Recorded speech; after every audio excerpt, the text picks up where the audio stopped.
This is the 169th episode of CloudFocus Weekly for the last week of February 2014. This episode is titled, What's That? CloudFocus Weekly is brought to you by Arkus, specializing in Salesforce implementation, consulting, and Force.com development. Search for Arkus, A-R-K-U-S, on the App Exchange and read what our clients have to say about us. I'm your host, Jason Atwood, and joining me is the co-host for 169 times in a row, consistently, is Justin Elsing. Justin, how are you doing today? I'm consistent.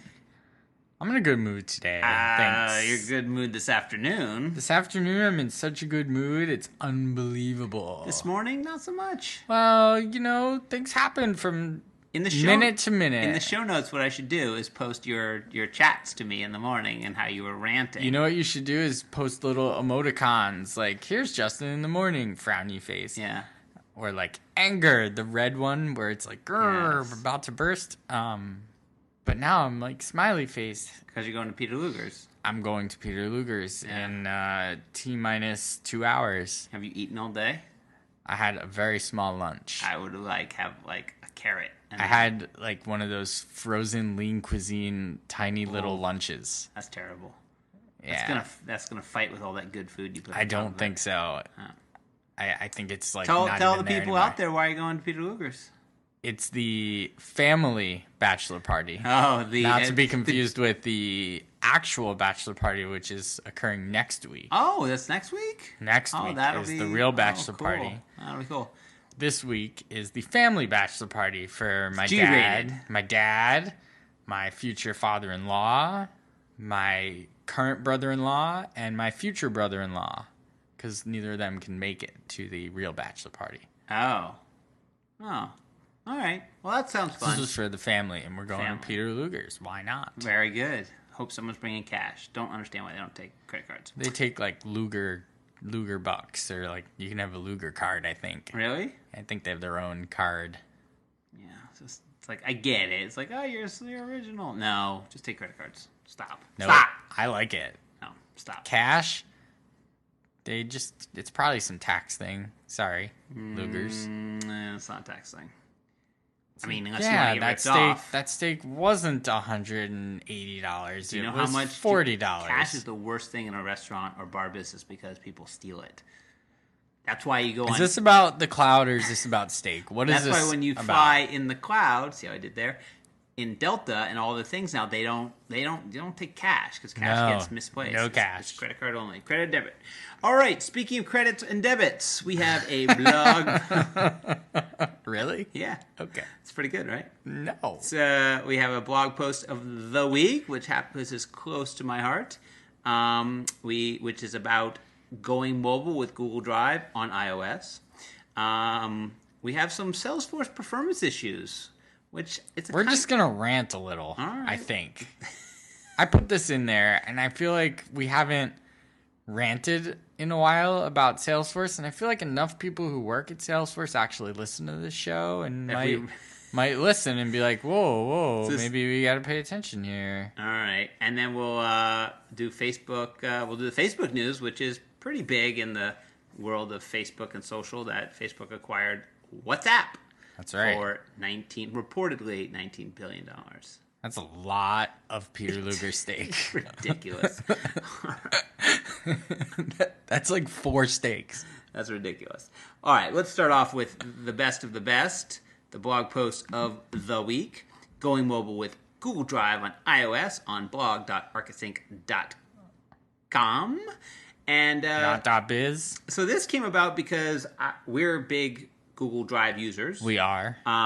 We were Google Wave, hashtag Google Wave. Whoa. R.I.P. I just did that. Google Wave users and now Google Drive users. And basically, I mean, I would pretty much say we're a paperless company. We just don't print paper, don't use paper. We do everything in Google Drive and Salesforce. We also used to use a different cloud LAN, if you will, like a file system, a clan as we've called it. We use Jungle Disk. Correct. And we've completely, over the last year or even 2, totally moved to Google Drive. Right. And store not just what most people use, Google I notice a lot of people use Google Apps and Dropbox, and I don't get it.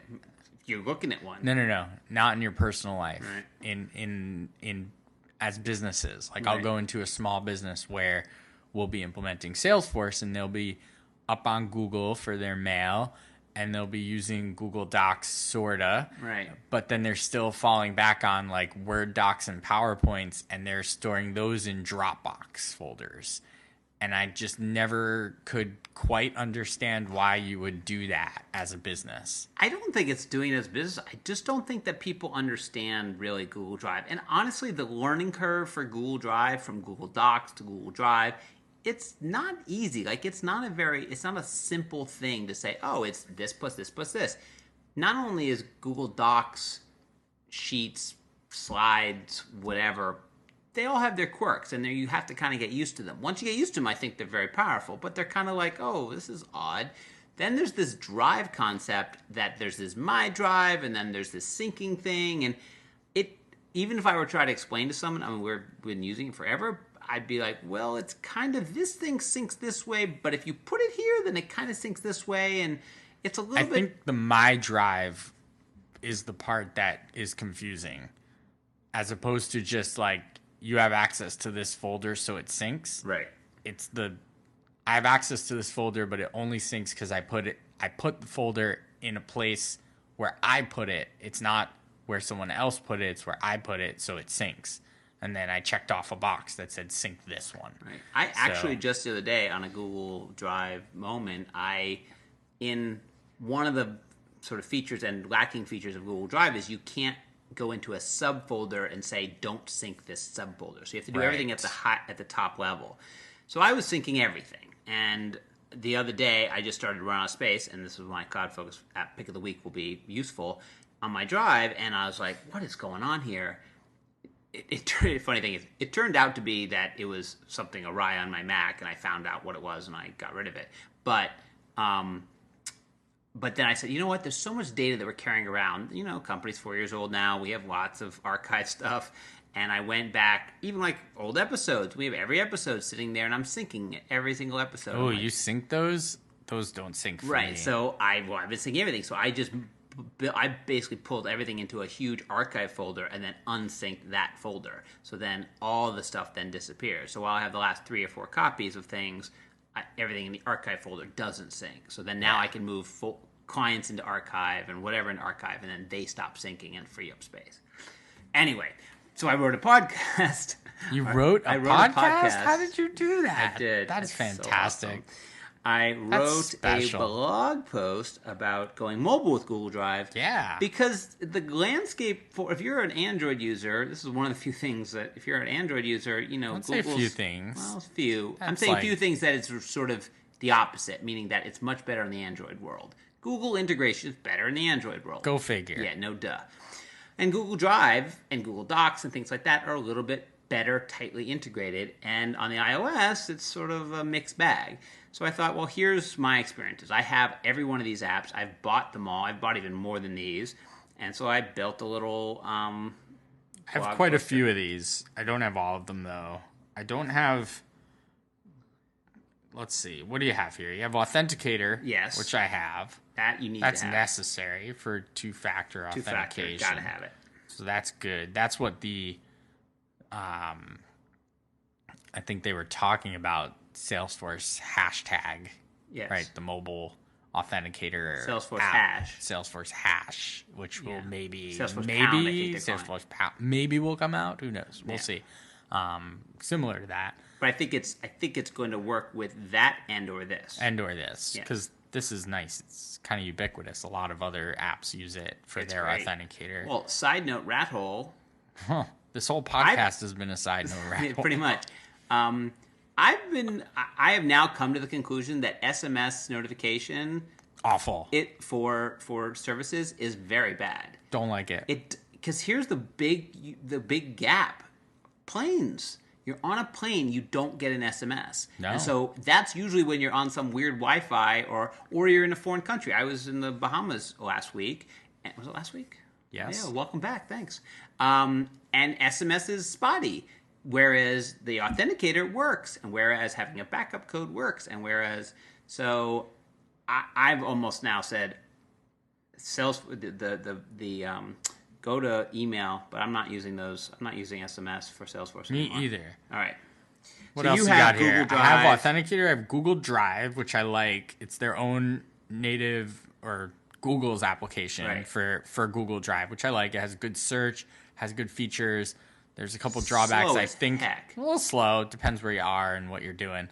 I think you pointed out one of the things that it's missing. Tables.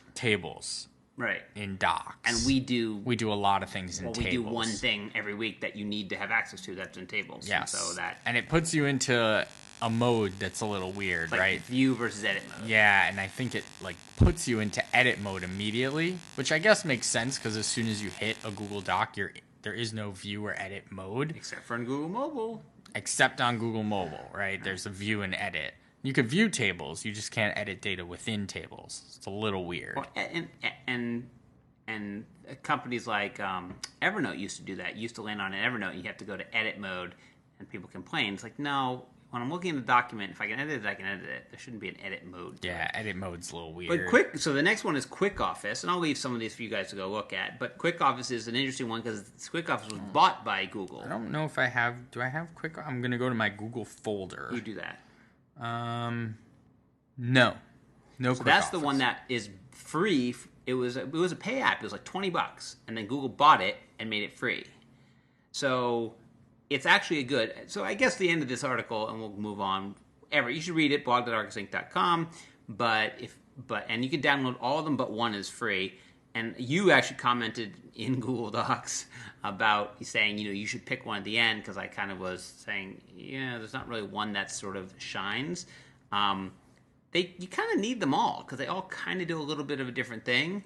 I find when you're traveling and when you're on the road, like that's not the time to be trying to download an app to do something. You do that in ahead of time, and then when you're there, it's like, ooh, this app doesn't do this. Let me go over to this app. And you go. So speaking of Google on a mobile and rat holes, how about the Google Mobile Hangouts app, which is kind of a little tack on to the Google Apps experience. Yep. I made it your pick of the week, and I find it rather useful to just have on the mobile. It is a little weird because you're kind of always there, meaning like if I shut my computer down, I'm off.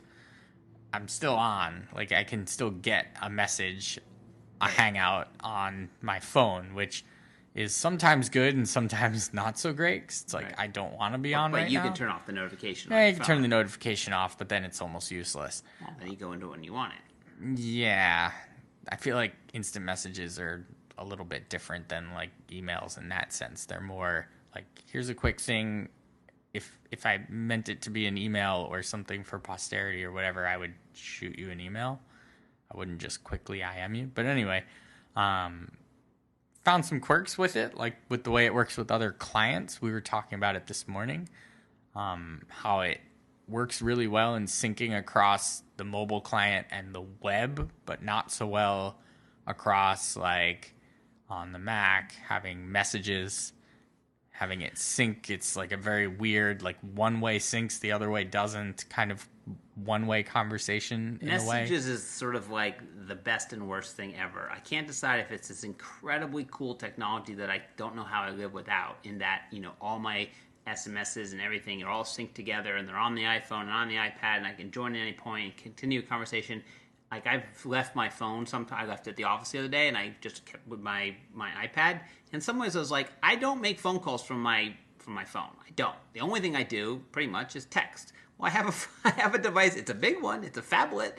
But basically, I'm like, my phone is kind of just, there's some nice things on my phone, but basically my iPad, because of messages, does everything. Right. And there are like 3 people in my life who I SMS with, which I think will be interesting. We'll move into this next topic later. But in some ways, it just works and it syncs, and I've used it to like send a photo. I'll send you a photo, and then all of a sudden it'll be on my iPad. I can grab it. I mean, there's some ways it works so brilliantly, and then sometimes you're like, "What is going on?" And it's off a little bit, and the time lag, or you get a notification here, and then if you don't pay attention to it, then you get it over here too. I find group iMessages get a little wonky. I have one in particular with you and the partner that shall remain nameless, and I don't nameless? know. God. He's still nameless. He'll be nameless for a while, and I can't tell who's the culprit. But sometimes it shows up in one chat, and other times I'll get the response in another. And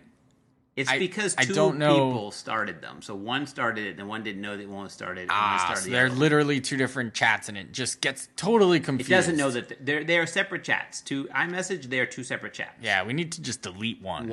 And everybody go into one and say, "This is." I think everyone needs to delete both because there's nothing really in there that we need to keep. Everyone deletes both, and one person starts one new one, and then we'll be good. Okay. That's why WhatsApp is better. We'll talk about WhatsApp in a second.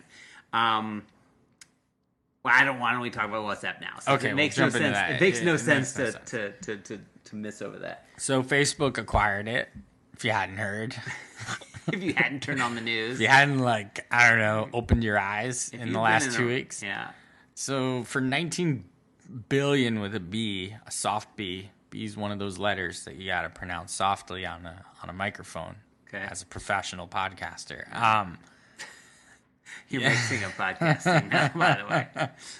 I thought you were the broadcaster. I'm the podcaster here. I'm the broadcaster elsewhere. That's a lot of money, isn't it? But isn't that like one of these things that's like, it's in Facebook bucks. It's 19 billion Facebook bucks. I guess, but you have to pay in like real dollars. It's like if you got bought by Milton Bradley, they'd be like, and here's your hotel on Boardwalk. I bought it for I don't feel like it's a whole lot of money. It's a lot of shit. I'm sure it's a lot of stock and all sorts of fun, crazy nonsense. So but you're the only person. I'm a huge user, big time. Actually, not true. I'll tell you my story. I have a WhatsApp story in a second. I'm a big time user of WhatsApp. It's been a pick of the week for me going back probably 2 years. Been using it for a long time. Actually wrote a blog post that will be up on the internet very shortly, or maybe by the time you're listening to this, about just my take on it. It was more about like, I've been using WhatsApp for a while. Here's why I think it's really great, and here's what I hope Facebook doesn't really do to it.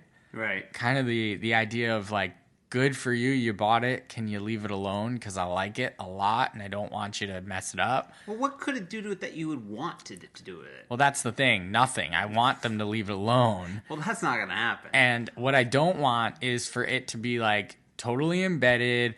You have to have a Facebook account to use it. Like, I don't want that. I don't want it just throwing my Facebook contacts into it just for the sake of it.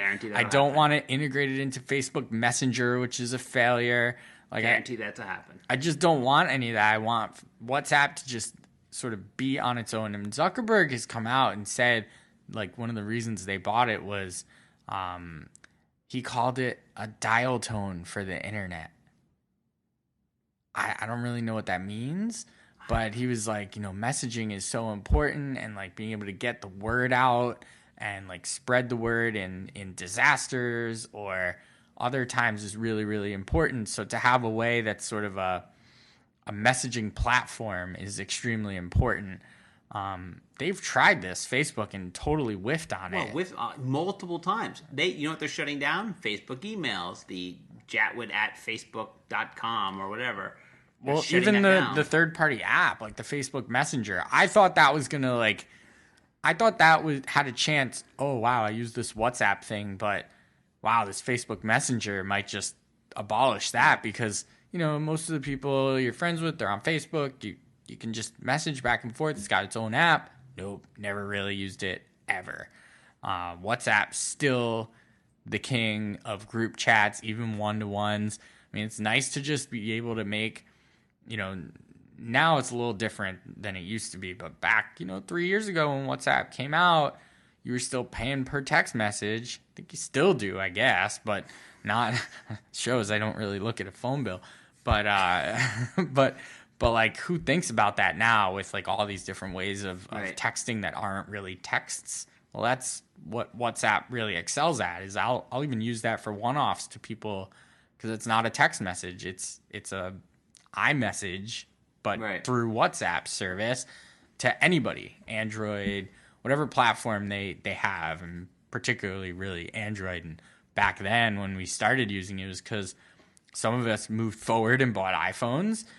Others were still on their Blackberries, and others had Androids. And it was like, wow, there's like, we used to be able to all BBM each other, and now we can't. What should we do? And WhatsApp was there for 99 cents in all three places, and we all had it, and boom, there goes the group chat, and you're off and running. And it's got all the But other the than stuff. that group, your group of friends. Well, other than that, most people I know are on iOS. So that's what I'm saying. Like, so that's why I've never used it. I have a story about it because last week we were about to head on vacation. We went with another couple and a family on vacation together, kids and all that. And we were getting ready to get on the plane, and my wife's doing something. I'm like, "What are you doing?" She's like, "Oh, I'm downloading this thing called WhatsApp because I was told that that's what we need to use when we're on vacation." I was like, oh, okay, why would we not just use iMessage? All four of us are iMessage. In fact, even the kids have iMessage. I'm like, why wouldn't we just use iMessage? She's like, oh, because you can use it without cellular. And I said, so can you with iMessage? Yeah. Like, I mean, the issue is when there's someone. So, like, for example, my brother-in-law has an Android phone. And myself, the fiance, she moved from the little lady to the fiance. Oh, nice. Both my sisters, both my parents. Like so now we've got like a 7-person group chat, which exists, but it's all in text because one person is on Android. Right. That's annoying. Right. So that's where WhatsApp is king. It's probably cheaper just to go buy that guy an iPhone. Stop Here, it. use this iPhone, could you? Here's an iPad. C. Here's an iPod Touch. Use this for just texting us. Just give me one feature that I'm like The inbox. Okay, The what's that? inbox is well, I'm calling it the inbox, but when you open up iMessage, all you see is like a stream of messages with people's names. Right. When you open up WhatsApp, they're named chats. So you can say this is the buddy hangout. Yeah, this is the founders. Arkus founders. So you know what's in there. If you look at an iMessage, if there's more than 2 people in it, you have no clue. You see the first person's name and then half of the second person's name. Right. And you don't know if it's like what's what. Also, the scenario that we talked about where like things cross because we have 2 of the same chat with the same 3 people in it, that won't happen in WhatsApp at all because it'll just be in a separate chat, kind of like chat rooms. It's very like back to basics, old school. It's like, here's this what looks like an inbox with a series of group chats in it or individual chats, and they're named, which kind of give them, and they have little pictures, so like you can upload an image so you can identify like quickly, oh, that's that chat. Okay. And go for it from there. One-on-ones have read receipts. Obviously, group chats don't have read receipts because they don't really make sense in group chats. Does it have type ahead? You can see people typing?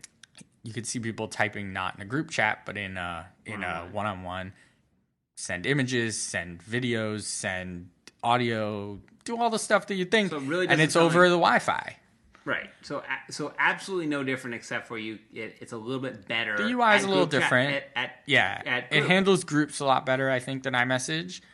iMessage obviously is not just iMessage, it's SMS. WhatsApp is not. So if you don't have a connection to the internet, you can't use WhatsApp. So it has that reversed. Right. It won't go over the cellular. It won't say send us text. Can't send a text. There is no such. It's an app. Right. It's sending a transmission through over the Wi-Fi or over your data network. It's good for me. I go away in the summertime. Is it a universal app?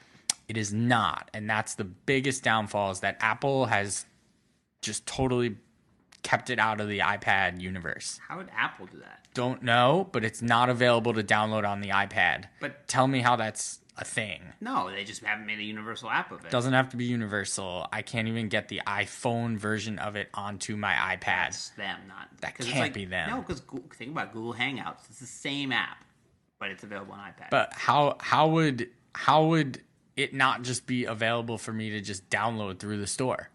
It's not even in the store when you access the store on an iPad. And you search? You cannot get to it. Even if you search and you hit iPad even if you clicked on the URL to the app from the iPad, you cannot download it. I'm telling you, Apple's kept it out of the iPad. If they create an iPad version, a universal version, it will come on the iPad. They just haven't done it. I'm telling you, Apple's probably told them not even to bother. I'm telling you. I don't know why, because there's so many competitors already doing that. Don't know. Maybe Facebook they didn't have... there. That was one of the things I wrote there. about. Hopefully, now that Facebook's got them, Facebook can do a little strong arm and say, look, let them in. Yeah, I mean, I think that's the thing.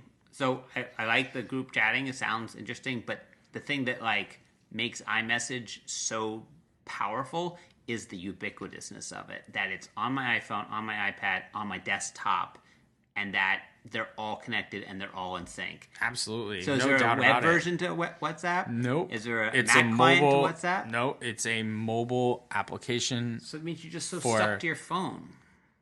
Oh my God. I hate that. You mean texting on a phone? Awful. I'm telling you, I now like don't like phone only. Like I like to not have my phone. I'm with you. I wish I had WhatsApp on my iPad. Well, I just can't. WhatsApp on your desktop.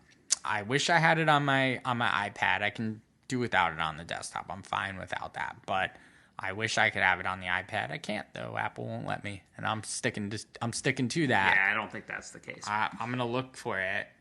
So basically, you're saying you really love the app. You don't want them to change it. You know Facebook is going to change it. You know they're going to integrate it into Facebook and probably make it worse. I hope not. I've already heard of hundreds of. I mean, there's a new one, not Twillo or I don't know. There's another one that people are like. We're all going over here, and then everybody just shifts over. They send the last WhatsApp messages a link to the next one that they move over to. It's like, oh, here we're going over to this. How many of these have come by? I mean, what was the one? ICQ, AOL IM. Oh, these are like really going back. Skype. I mean, all the Skype's still very popular with foreign calls. It just seems like it's a crazy market to be in because there is no stickiness. Because as soon as your friends find another app, you literally could flip over, and who cares? Like, it's not like you care about the 17,000 pictures of your friends that you've sent or whatever. I was going to say something inappropriate. But that's in your WhatsApp message. It's like you don't care about that. It's whatever the conversation is going forward.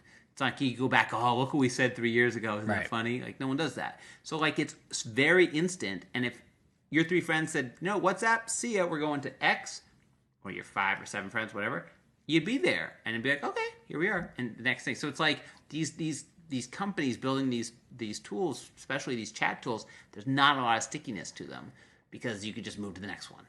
All right, well, let's talk about Salesforce performance issues. So, funny story. Is it really funny? Yeah, it is. Funny story. Some pieces of Salesforce have been performing very poorly for us personally, and you put this in here after I entered in a ticket today because I finally had enough, and this has been months, and I finally had enough, and I'm like, I'm going to have Salesforce come in and look at this because there's something wrong. And so there's a report that we run 15 billion times a day that hangs up. And I thought, you know what, maybe it's, and I have everything on it. I have the filters on it. I thought maybe it was the number of objects. It's 17,000 records, not objects, records. It's 17,000 records. I'm like, that's nothing.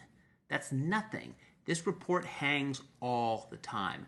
I've never had it time out on me. I've had it time out all the time. Really? It never is timed out on me, but it takes 30 way seconds. longer than it should. And then I ran a dashboard the other day. That's literally just a normal dashboard, and it took minutes. I kept watching it spin and spin. Then I refreshed the whole page, and it was still spinning. And I'm like, what's going on? So then you put this in, and I thought, well, maybe it's just us. Some chatter. Sometimes you post a chatter, and it looks like it takes forever to post. So you have to hit again, and then you double post. And I'm like, is this really a thing? And then you said that there's actually in the community you're I've hearing seen that... a little stuff in the community. So let's little talk about Twitterverse, it. a little. What have you seen? Little chatter group stuff. Mostly with the stuff we're talking about, like reports, list views, anything with like querying. For me, I've seen the chatter tab also take a licking. Really? Yeah, and the home tab. Like if I click home, it takes a while. I don't know why. It's very weird. Home should be very quick. Yeah. Chatter, I get. There's a lot going on in home there. has dashboards on it. Yeah, but still, they're not rendering. No. They're not like refreshing when I hit home. So you think this is a real thing? I That do. There's actually a performance issue in Salesforce. I do. I've also in developing applications have noticed that I've seen, and this was something I didn't really know, but there's no SLA or like promise to you as a user that one environment will behave the same as another environment. For example, if you're developing an application in a full sandbox, right. a full replica with all the data, all the objects, everything, Right.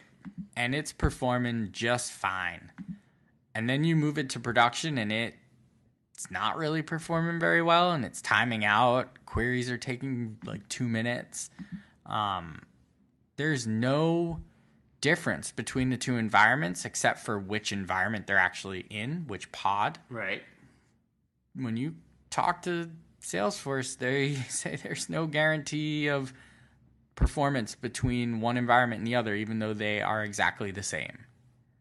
Yeah, I mean, I would. Which you would think production would be souped up and work a little bit like a production pod would have a little more horsepower behind it than a sandbox pod would. Not the case. Not the case. It's all just very dependent on usage and.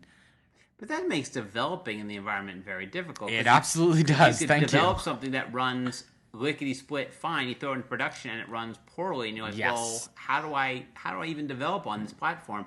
So interesting enough, because we were having this conversation offline, and I said, you know what, I said to you to tell the technician, I said, you should say I'm going to call Parker Harris, and I'm going to say, here, I just want you to know that your technicians are telling me that your environment that you spent the last 12 years in building, that your production is slower than your sandboxes, and that is a crazy development environment because it means that how can anybody develop anything to perform if you don't know what's going to happen until you put it in production?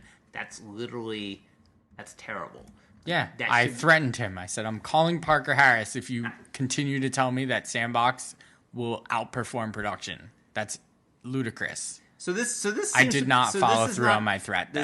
So this seems like a real thing. Is this a real thing? I think it's a real thing. I've seen performance issues over the last 3 to 4 weeks that are not just us. I've seen it with other people, and I've seen other people talking and chattering about it. Right. We'll praise Salesforce when they do things great, and we'll tell it like it is when it's time to tell it like it is. And right now, we're just seeing a little issues. And spring was pushed back, which means there's some issues sitting there. What I don't like about this is that the transparent. It's fine to have stuff going on. Stuff goes on. I mean, Gmail was down the other day or whatever. It's fine to have things go down, but that trust site, when I try to get to it, I should see something that says we've been seeing intermittent. That's it. Performance issues across these areas, and we are looking into it. If you even have that there, fine. Then at least you're owning up to it. What I don't like, and these companies, and Salesforce sometimes does this, sometimes does it very well, and sometimes does it very poorly, is this, you report a problem that you know exists, and they go, what problem? And you're like, I know this exists. Nope, it's in your mind, you're making it up. You're like, no. I put in a case for this, actually this performance issue, and they came back with like a survey. Tell me this thing. And I said, and in the case I said, here's the report. Go click on it. You'll see. It's obvious. It happens every time. or at least once a day. You can tell it almost caches up. I mean, you can tell. Well, it does. That's the when I was having this particular issue that I was talking about, when we did get it to production and we were seeing that there was performance issues, you'd click on a tab and the tab would render a Visualforce page and it would time out, which is 2 minutes. Right. It'll give itself 2 minutes and then it'll time out. So you click again. It might time out again. It might just load. Once you get to load, it caches on the server. So at that point, it's then blazing, right? Like what you would expect, and right. You can bounce back and forth, go to another tab, and then hop back, and it'll just load because it's cached on the server for a period of time. Can't remember the time period that the engineer gave me, but at that point, it's then cached. So they definitely do that. So like if you ran the report like now and finally got it to render, and then I run the report, it'll just run for me. It's kind of a weird. While we're ranting, I just want to say, we're ranting. There's a bug. If you go to trust.salesforce.com/status and you click on what instance am I using, and you type in your custom domain using name, your my domain, yeah, it doesn't work. Oh. What are we on anyway? I can't tell you. I think we're on 7. I can't tell you because it doesn't work. And I have a ticket in, and I keep saying to them, can you please, Is it a known issue? No, and that's what I keep telling. They said, we know about it. We're trying to fix it. First of all, it's been weeks. And I said, second of all, why don't you just make it a known issue? Because then at least I feel like and maybe it's just me, but I feel like if they put up a known issue, they're admitting it. If they don't put up a known issue, then they're kind of being like, yeah, you found it, but shh, no one else found it. Like, known issue is like, all right, world, we got it. We made a mistake. So I feel like they should put this as a known issue and not kind of hide the fact that it's that their trust site. And it's not a small deal because you can't figure out what pod you're on. Yeah, that's the hard part. It's like, there's degradation on these 4. Am I on one of them? I don't know which pod I'm on. All right, let's move on. Let's do some we're fun on stuff. NA7. But anyway, let's do some picks. All right, what's your pick of the week? All right, so true to form, I'm gonna pick something I've never used, and you don't know anything about. I know something about it, but I don't know 100% exactly all of how it works. But I'm pretty sure I get it. Okay. So this is actually a pick that I was reading, a quick article by Gary Vaynerchuk, who we like, and he was talking about like 5 apps you gotta have or whatever. Right. And the only one that really caught my eye, because the other ones were seemed like social media, like Snapchat, right, fatty type of things. Yeah. Was this one called Checkout 51? I'm on the site and I'm trying to figure out what this is and Let me tell you what it is. So, Checkout 51 is a mobile app. It's on my phone, and what they do is they ask you for your location, so they know where you are. Okay. And then they push out to you what I'll call deals, or you might call them coupons. Where basically it'll be like, I'm going to make one up. Pledge multi-service for 50 cents off. Pledge 50 cents off. So all you have to do is go to the store and buy Pledge. When you get home, you take a picture of the receipt using the app, and they give you 50 cents. And then once you build up to $20, they give you the money. You realize this is like a tracking mechanism. I'm sure it's, dude, I get it. I know that they're tracking all sorts of data about purchase histories for everyone who's using the application and then selling that information back to stores. I understand what it is. Okay. As long as you do, as long as you just told the audience that they're paying you for they're basically paying you to admit that you just bought something. I'm in a focus group. I get it. You are. I totally understand. Right, well, I think it's innovative. I think it's smart. And I think that it's a very interesting way to both collect that data, reuse it, and sell it. I'm kind of giving kudos to Checkout 51. By the way, I don't know if that's what they do, but I assume that is. No, don't know. And then also, I think it's a very interesting way to think about like couponing in the future. Like, oh, you just go buy the thing and then take a picture and prove you bought it. Right. And you get your money back. Like, instead of having to clip coupons in like magazines, or I don't even know, do coupon books even exist anymore? Like it's kind of a crazy thing, right? You've seen that show? Oh yeah, extreme couponing, like where they get money back at the register. Oh yeah, they'll like literally they'll buy like, and it's all. I mean, the secret behind it is that you get something that if you buy enough of it, it actually lowers the overall value of something else. So let's say you're buying deodorant and it's $2 for deodorant, but you get 50%, 50 cents off times 3 because it's triple coupon day plus something else. So when you buy one deodorant, you're actually getting 25 cents in credit. Right. Say that's how it works. So then what you end up doing is buying 50 deodorants, and then that 25 cents times 50, then that's what you use to buy the real groceries, because milk and stuff like that is never on sale. So then that's how they do it, and that's why they end up with 50 deodorants, because that 50 deodorants, in essence, paid for. That's awesome. You never run out, or you have it for a little while. Crazy. Anyway, check out 51, and you can go free. Check it out. It's free. Just know that you're totally being tracked. You're being tracked. Literally tracked, and you're signing up with Facebook, so it's like, right. Here's all my friends and my buying pattern. Right. Pay me $1 for it. That's right. Okay. I'm not going to pick that. I'm going to pick. You don't have to like say it that way, like you're making fun of me, as if I'm stupid or don't understand like what it is. A little bit, just a little bit. But that's not right. That's not nice of you. You didn't start off with here's. Wait a minute. App. I gave exactly what I thought it was. All right. It might not be that. And then I gave the disclaimer. Scary. Did I not? It seems really scary. Well, you're easily frightened. Yes, I am. What I'm really frightened about is running out of room on my Mac, which happens all the time. And I think I've recently picked things like WhatsThat and Omni Disk Cleaner, which go through your apps and you figure out what's to get rid of.